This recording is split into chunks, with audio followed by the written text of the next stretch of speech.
When you simplify an expression, we always want to follow the order of operations.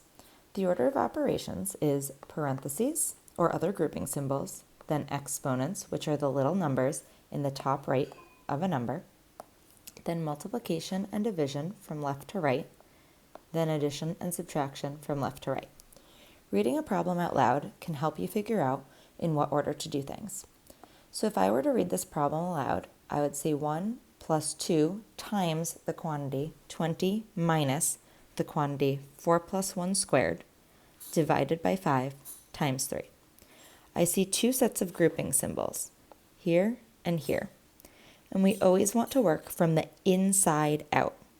So I'm going to start with the 4 plus 1.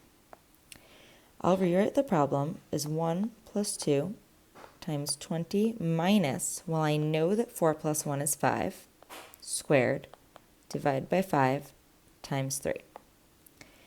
Now I see that I have simplified inside my parentheses, but I still have an exponent. So I need to simplify the 5 squared. 1 plus 2 times 20 minus 25 divided by 5 times 3.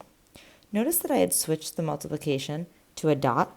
I would highly recommend that because it will make it easier for you to tell what order to do things.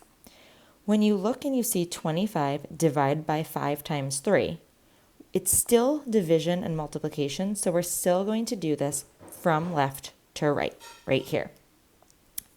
So I have 1 plus 2 times 20 minus 25 divided by 5 is 5, and then I have that times 3, either times 3 like this or times 3.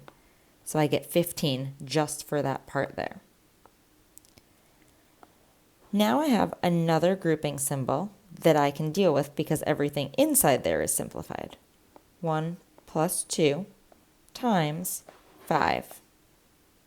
Now I have addition left and multiplication left. I'm going to do the multiplication. So I have 1 plus 10, and I get that the whole thing, the whole expression, this whole thing simplifies to 11.